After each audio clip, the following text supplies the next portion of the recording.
Hey, Mark, could you pass me that caviar? Oh. Bro, all I've got is orange juice. I'm sorry. You know, we're going to talk about money today on New Polity's podcast, and I am awful at money. My wife makes fun of me because I actually lose. I lose checks. I lose bills. Like it just goes away. I lose money.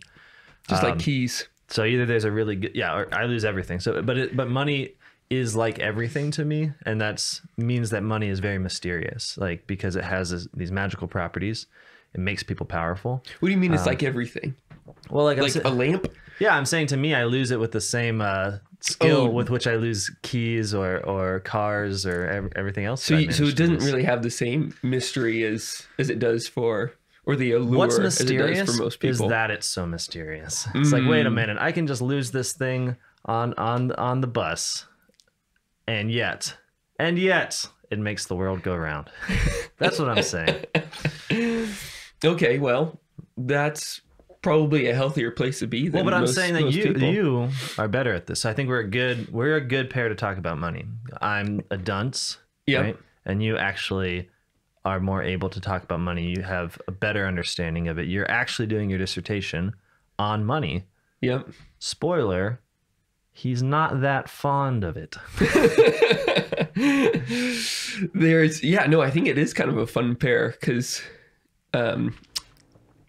you lose money. I find it. You don't like thinking about it all that much. No, I don't. It stresses me out. I like thinking about it a lot. It's weird. In part because I find it purgative. That I grew up learning how to invest. You grew up learning real things. Some, yeah. Thanks, Mom. You don't have a lot of money now. No. I have less money now than I did 6 months ago, but you're working on it. I'm trying to get rid of my money. Yeah.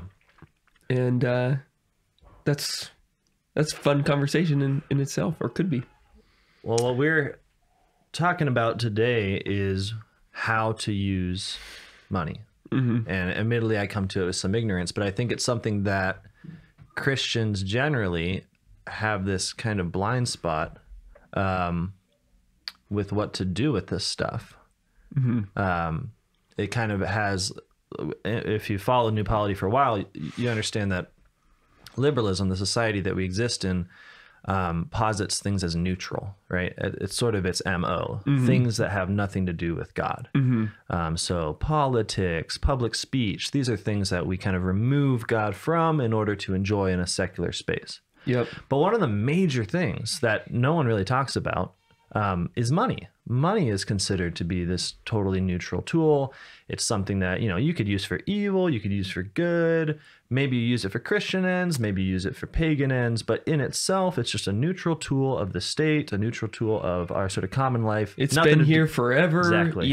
It's not going away. It's pretty much a pillar in reality. Right. Yeah. Right. And unsurprisingly, we would like to deny that claim. It's not just a neutral tool, but it's going to take a while to get there, to have a genuinely Christian approach to money. So maybe actually a first place to start is actually talking about what money is, even before we talk about how to use it. Okay. Can I guess? Yeah. Money is that feeling you get when you can just do anything. That's closer than, I'd like to admit. I suppose. Okay, go ahead. What's money? Tell me. Well, money traditionally changes throughout time. It's not one thing. And this is something that people really need to understand, is that there's not an essence of money that existed and manifested itself in the Roman period as it does today, and the Micronesian island of Yap, where they roll around giant stones for their money. Like huge stones, like 6 feet tall. Like that's their money. That's that would drastically inconvenience Jeff Bezos. Yeah. I think we should instigate the giant rock. Now, are you saying people are saying this? That money is kind of... And I think it's just common that most people, when we ask ourselves, what is money? For those on the podcast, we're filming. Jacob had a gross little thing on his beard, and I didn't want him to get made fun of on YouTube. Wow. So, but people say, so You've you're saying assured that won't happen. there's thinkers that say that money is like an essential, like an essence, like it's always.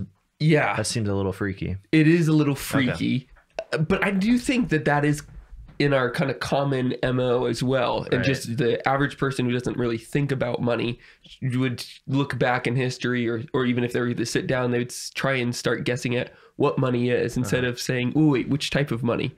And that really does matter a lot. Whether you have something that's unregulated by the government and is just metal, or shells, or these stones, or if it's something that is utterly like a figment of the state's imagination that we all play along with, which is what we have now. We call that fiat money or debt money because it's worthless. It absolutely is worthless. If people didn't want to take it, because the state said that it was good to pay off, it was legal tender to pay all debts, then we would never have it. Ever. So there's a difference between money that's made efficacious by our agreement versus money that's made efficacious by the fact that the state says it's valuable. Yeah, but you can even say that some things have value in and of themselves. Sure. I mean, I would say that about gold actually, but not so. I don't want to make it out to say like gold is something so mysterious and special. I just think it's really pretty. It is. Yeah, and it is one of those things that's why we make tabernacles out of gold rather than green paper. Yeah, exactly. I'm sure somebody's trying to make a tabernacle out of green paper. Oh my gosh. We live in weird times. Dude. Let's punch that kid. But I think it's true. And even you find gold is mentioned in the Garden of Eden. It's the only precious metal that's ever mentioned in prior to the fall. And of course it's mentioned as well in Revelation at the end of times when heaven comes.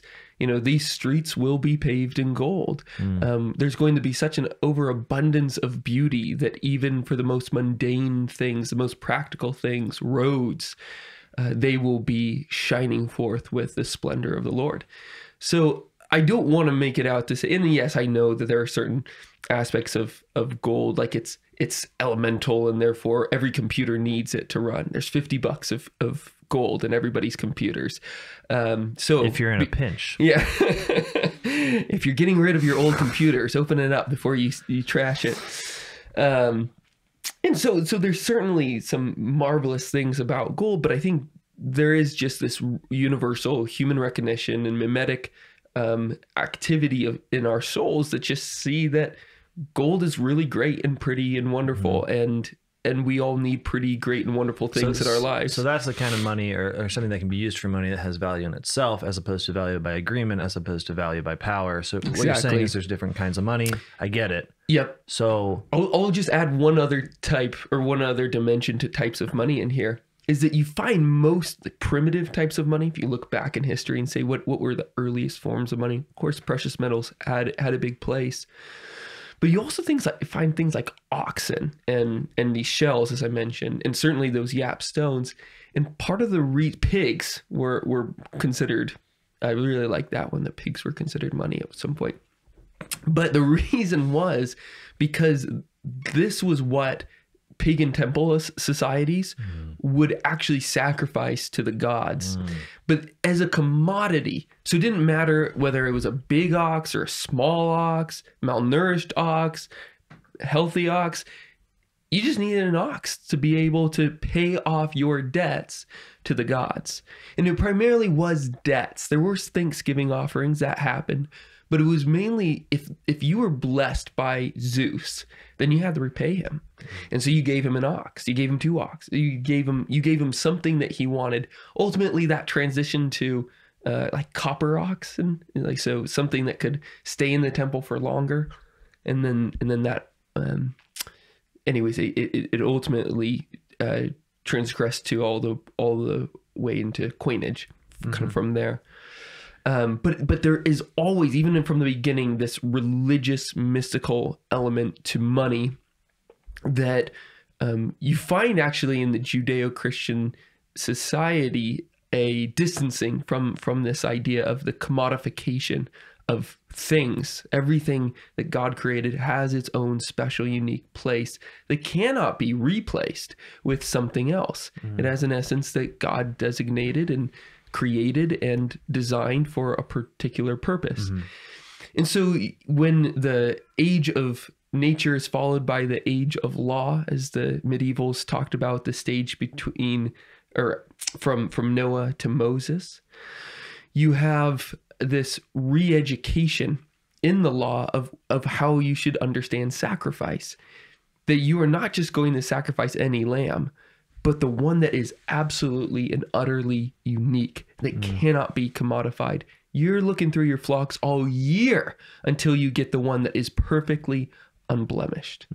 You're not going to find more than one. And then once you do, you cherish it, you savor it, you bring it into your home, you make sure it doesn't get killed, because it will be killed at a particular time in the year for those sacrifices. So there is, within this primitive understanding of money where all things are interchangeable, you have a re-education of that in the law of Moses to say. And I remember you pointing out in the Levitical law that if you were going to exchange one of your offerings for money, that there was actually a increase, like you had to pay more money than the thing was worth. Yeah, exactly. So there was a standard valuation which was according to a certain weight of precious metal. It was a shekel of the temple. And if you were to give your tithes to the priests at the end of the year in not goods, not your grain or your animals, you would actually have to pay 20% more based upon that valuation. So there's a huge, 20%, a fifth? Yeah. That is a huge demotivation to ever use money. And part of the reason why that is too is that the way in which one object became standardized and universalized in a society to act as a medium of exchange was because the gods wanted that one thing. And so there's now God saying, no, I don't want just that one thing, which, of course, it wasn't just the pagan gods asking for it. It was the priests manipulating the system. Right. No, that makes sense. Okay, but I fear that we're already too theoretical.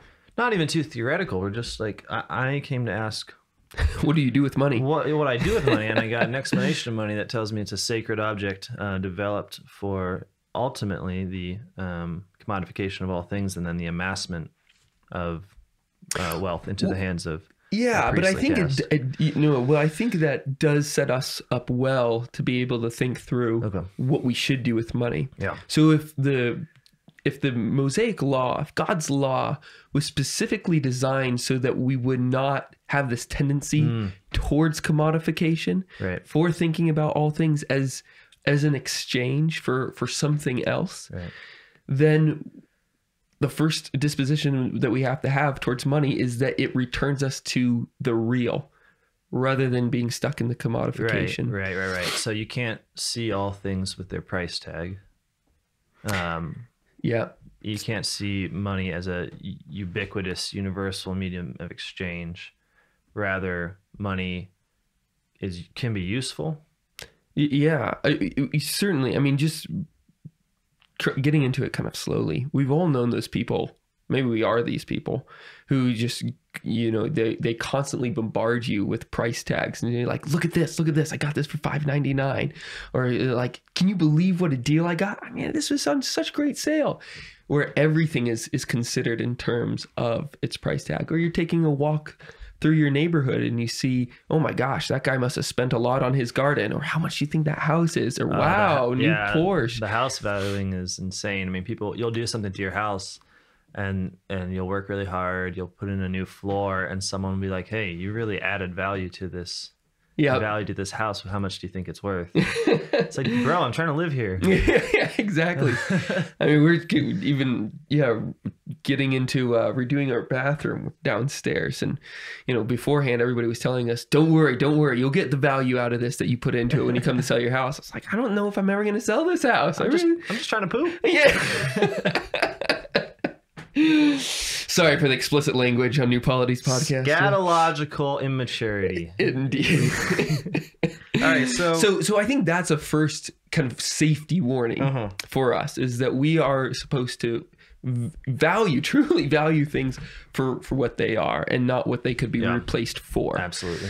But it also gets us to what, we've kind of put together a few rules for money. And our first rule for money, for how they use money, is to always know what money's for. If money is a placeholder for something else, then always know what money is holding a place for. Right, absolutely. Because otherwise the money becomes the thing itself, right? I mean, this is just classic miserliness. I mean, we all pretend like it's just something that other people indulge or have. But if money really is just a brief representation, then the thing that it's supposed to represent should shine through it. We should look at $100 and think immediately of food. Yep. You know what I mean? Whereas I think that money has this way of making the real world seem secondary. Yeah. Like, well, it's food, or maybe it's fun, or maybe it's gas, or maybe it's nothing at all. Maybe it's savings, maybe it's spending. And it's just like the real world dissipates and the thing you're left with is the paper. And so it all becomes savings. Right. And it all becomes capital too. I mean, this is something, again, I don't want to make this too complicated. And I don't think it is. I mean, I think this is very important, is that the scholastics, medieval Christians, had this distinction between regular money and capital.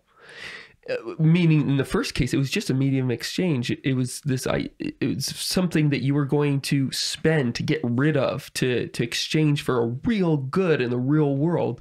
Whereas capital was something that was going to go into a new venture so as to get more money back, or is to build up that venture with the hope of getting some more money back, that you could do it again and again and then have more. And then, but this is the important part, is that you actually had to register part of that money, whatever amount that was going to be, with the lords, so as to say, this is no longer just regular money. Oh, wow. This is actually meant for capital. So it's treated differently. Wow. And today we don't have that legal distinction, let alone that distinction in our minds. Oh, absolutely not. Yeah. And so money really does become just about anything at all. Yeah. Yeah. Which is fitting for liberalism, as we've said. Like, it's almost a technological comparison to, like, we literally call it the marketplace of ideas, right? Where, like, the point of liberal discourse is that it doesn't matter what the idea is, right? If it's really dumb, if it's really smart, if it's orthodox, if it's heterodox, the point is that we have a open marketplace where we can exchange these ideas no matter what they are. In a similar way with money, it's like, it doesn't matter what we're doing with it, what it's for, like what we think of it. It can be exchanged for anything. Right. That. I've noticed that with money, it's less and less attractive to me to have a lot of it. So I know I know that sounds like I'm lying, but what I've noticed is that people really don't seem to do very interesting things with their money. Oh my gosh. Besides to either make more of it, which is boring because it's just, that's what you're already doing, man. Like, but in a real way, I look at, like, the rich in our society, like the people that have money, and I feel kind of bad for them because they live in the society which basically limits what they do with their money to just getting bigger versions of what people that don't have money already get. Dude, it's so true. Not like you go into a slightly more upscale community, right? Yeah. Maybe it's got a gate. Maybe there's a guy at the gate. And you drive around, you start looking at the houses, and you're like, wait a minute, this is the same, like, basic framed, sided, painted by Lowe's house. It's just really big, right? It's the same yard. The yard's just bigger. It's the same car. The car is just a little bit bigger and nicer. And even the restaurants, it's like you have a scale of restaurants that you can eat at, but the point is that you're all eating the same. It's still a restaurant. It's the same sort of distributed food. Yeah, like, or even if you start to make a bit more money, and so you start going to Kroger's or QFC, and you start going to Whole Foods instead.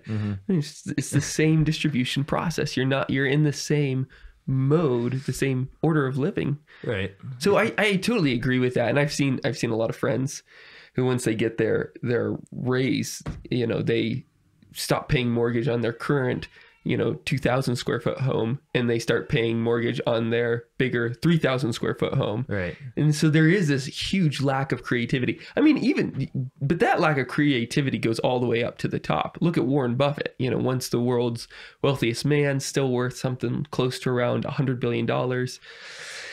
He said that he should be taxed more than other people. And maybe that's, right. But it certainly demonstrates a lack of creativity when he just goes ahead and gives his money away, his charitable money away, to government-sponsored projects at the end of each year. I mean, Planned Parenthood is the biggest one. Right. But it's just the old question that we always asked ourselves: what would you do with a winning lottery ticket? What would you do with $1 million? Yeah. It's like we all have the same kind of inane answer to that. Is, well, I would buy a cool home. I would get a cool car. Yeah. I would go on some sweet vacations. Yep.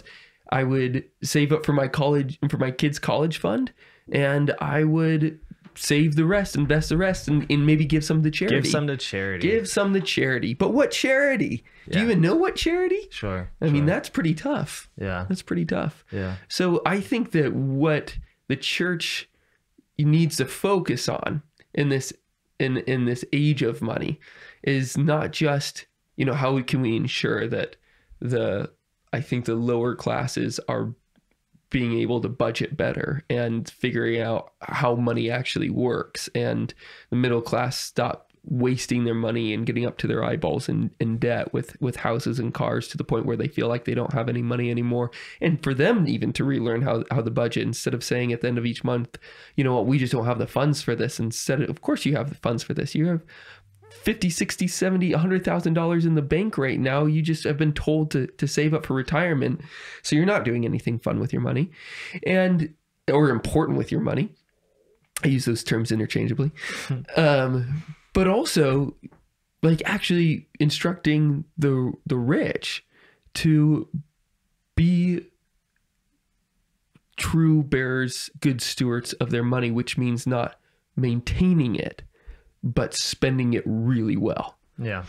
Yeah. And I think this is something that you see in the Gospels that is really tough for rich people to take, because what Jesus asks is not the maintenance of funds, is not the kind of wise spending such that your sort of principal is never depleted, that you always have this big store of money. Mm-hmm. He actually asks, like the rich young man, for instance, to give his money away, to sink his money, to spend it, to actually do something, separate himself from it. Yeah. And similarly, in the parable where Jesus is speaking about the man who builds up, he's amassing crops. He had a surplus one year, and so he tore down his barns and built bigger ones. The bigger ones. And he dies. and you fool, he's called. But what's the problem? Well, the problem is that he wanted to just keep storing, to keep amassing, and never put anything into a definite work. Yeah. I mean, the basic principle here is that money is for its use. Mm-hmm. And this is what the church has always taught, is that you only own anything, money included, for its use, right? That's what justifies it. And if you're not using it, then you're not justified in owning it. So the only point that you really ever own your money is at the point you use it. Right. Which is so funny. Yeah. But it is kind of one of these divine ironies, I think. Like God set that up for a reason. Well, but I think that's actually more like even literally true, in the sense that when you're not using, and you've sort of opened my eyes to this, when you're not using your money, its value is still sort of tanking. Right now tanking, but it's always in the grasp of whatever system is making that money valuable in the first place, within the state, the bank, market, stock market, etc. Whereas once you spend it on digging a really sweet canal or whatever, that thing, right, is not necessarily still in the control of it's not all of a sudden it's decentralized. Right, exactly. Yeah. It's still in control, but now of other people, which is the point. It's for other people. Yeah, that's exactly right. And that's the whole point of owning anything at all, is that you own things for others, for the sake of others. We own our house. And this is, my son's godfather always says that the reason why that God gives you a house is to fill it with other people, and he doesn't just mean multiplying your own family, which he's done a phenomenal job of, but also filling up your house with those who need it, which he's done an equally phenomenal job of. Everybody from homeless moms living in their cars in parking lots to, recovering addicts to abandoned kids. This family's pretty amazing to me, even to wayward Oxonian students. But it's this was that starts to get at the understanding of what private property is for. And as money is private property for some time, even though it circulates so frequently, it is still for, your family and then for others. It's always for others. So that is really at the heart of when Jesus is bemoaning those who save, who are anxiously saving, he says in Luke, which is a way of the nations, which never, nations are bad things in scripture. They're only ever bad. Until all the nations come together in heaven when they're adoring the one Lord, nations aren't good. And he says that this is the way of the nations, is worrying. And he says, don't worry about how you will eat or how you'll clothe yourselves. And he is speaking directly about mammon, about money in this instance. So there's something money here. is troublesome because it's a way to try and be like God. And specifically in terms of a safeguard against worry. You look at human life and it's contingent. It relies upon God. If he doesn't send the rains, the crops don't grow, we don't eat, we all die. Like at its fundamental, most basic configuration, we need God. We are poor. We're all poor. We all rely on gift in order to be.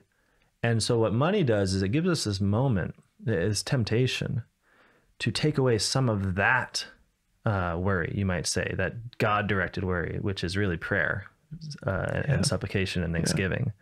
And takes that away and says, you know what? Yeah, the world is contingent, but we've got this mechanism. And if you can get enough of this, right, then you can assure for yourself that if the rains don't fall, right, you'll be able to purchase. Right? Or if, it's a safeguard against possible disaster, right? So it has this great temptation because the only person that's actually safeguarded against disaster is the Lord. He dwells securely. And we rely on him, right?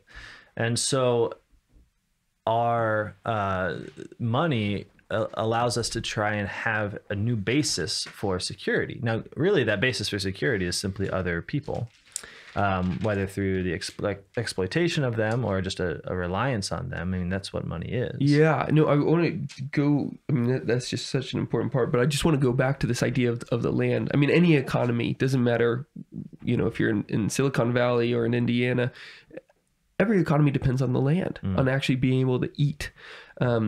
And that is the foundation in which God sets up his own economy, the divine economy in the law as well, where everything comes back to the ownership, the use of the land. And he says, if you walk in my statutes and observe my commandments and do them, then I will give you your rains in their season, and the land shall yield its increase, and the trees of the field shall yield their fruit. And he even goes so far as to say that this land-based economy, that is thus makes God himself more of an active component player in the economy itself.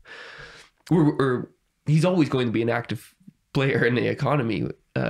Because we're all based on land, but even in our own minds and in our own hearts, that he says that there will be no poor amongst you. He goes so far as to say that in Deuteronomy. and Jesus says, in the Gospels that the poor will always be among you, it means that people will always be stumbling and falling in hard times. But part of this divine economy is ensuring that people are well taken care of through the land and through the love and charity of one another. And God sets up a mechanism for that. So in such a way that if it's followed, the poor will always be taken care of. Mm-hmm. And so there is a component where we do have to depend on people, but money is a manner in which we don't even realize that we're doing that, or we're not doing that actively. So when Jesus condemns mammon in the New Testament, mammon comes from the same triliteral root, Semitic word root, as amen does, which, sometimes have amen, amen, I say to you. It gets translated as truly, truly, I say to you.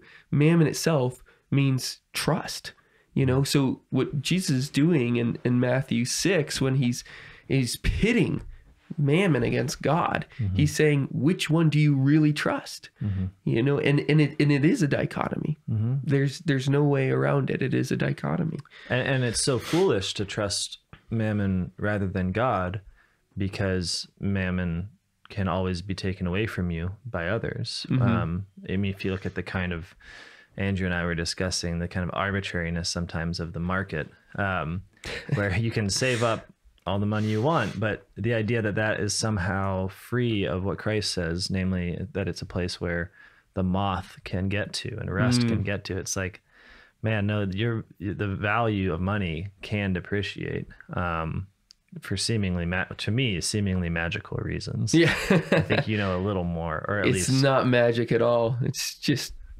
theft. Vicious. It's just vicious. Yeah. But it's hard to trust in the providence of God over the providence of mammon, because it is so impressive what money can do. Once you establish the world that it completely runs on money, then having a lot of it makes you powerful. Oh yeah. And this is what I want to point out, is and that's not fake. No, it's not. And it's not just a security. It's also that to be rich is in some way to be like God. Now, what I want to say here is it has to be careful, because humanity is in this really precarious position, right? In that we are told that we are going to be participants in the divine life, right? Yep. Two people tell us that: Jesus Christ and Satan. And but the meaning of the two is entirely different. So we have to walk this knife edge, right? The serpent says you will be like God, and he means that we will be like a false image of God, right? Namely one that simply has power over. Whereas when God invites us into his life, he says, yeah, you'll be like unto me, because you'll be gazing at me and adoring me forever. Mm-hmm. Now, when filled up by him, when the rich person, when you end up with money, and I don't even think a lot of money, I think any money puts you in this problem, is you always have this choice to be one or the other, to be like an image of God, an icon of God, or like an idol of God. Yep. Right. And the way you can see this very clearly, like think about the curse that Adam suffers, right? You will toil for your bread. Mm-hmm. Now, once you have money, you don't toil. Granted, somebody had to toil to get the money. Exactly. Maybe it was you, right? Mm-hmm. Maybe it was someone else that you're expropriating it from. But the point is, in the moment of spending, you don't have to toil for your bread. No, all of a sudden, like the hours that it takes to knead your sourdough are replaced by a few minutes when you toss your bill across the counter and get your bread back. Yeah. All of a sudden, it just, like magic, appears. Yeah, and now that we have the chips in our brain and we can just intend to Apple Pay towards the device, it feels very godly. No, but seriously, like, you think about that's an actual experience of superhumanity, in the sense of, like, humanity has been cursed to toil for the bread we eat, and here you have this experience of not toiling, that there's no sweat on my brow, and I get the thing. And even in that kind of really basic Zeus kind of way that we think of godliness, like it's superpower, right? Money does that. So for instance, if I'm gonna like build my house, which I could not, I do not have the skill, but were I to do it, it would be laborious. It would be years. money enables the house. If you kind of forget that what you're really doing is using people to do something, the actual transaction by which you're like, okay, $100,000 and here's this house. Dude. It really is a kind of godly. Well, to be honest, like give a real example of that. Yeah. What I'm thinking about right now is that, you know, we're buying this building downtown. Yeah. For a reason that we will announce soon enough. It's a very exciting new polity project. And I, you know, just was going through it last night and I thought, okay, we have all the funds we need to be able to do the renovations. No problem. No anxiety for me. I just get to write a check and everything will be done at the end of the day.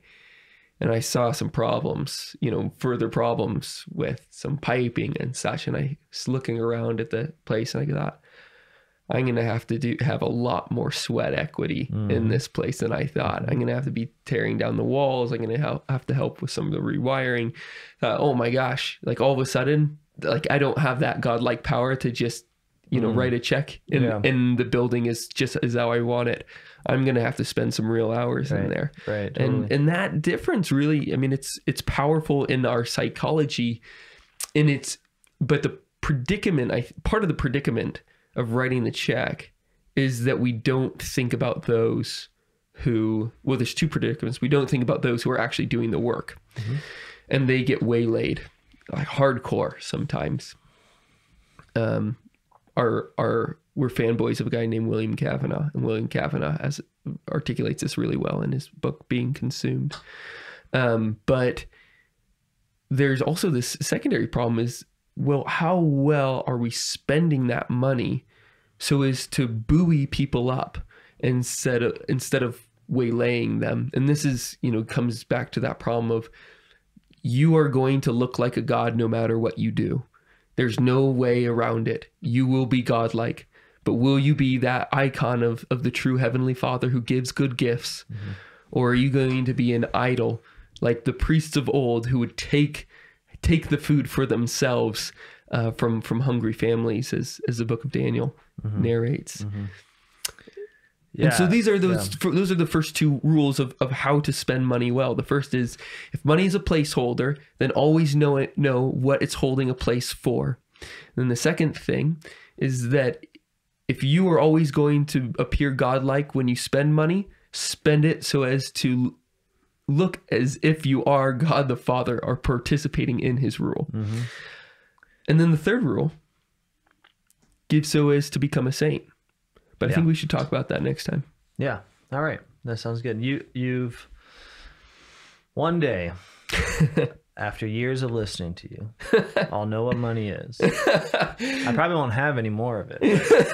It'll be good. All right. Thanks so much, guys, for listening to our podcast here. We're New Polity.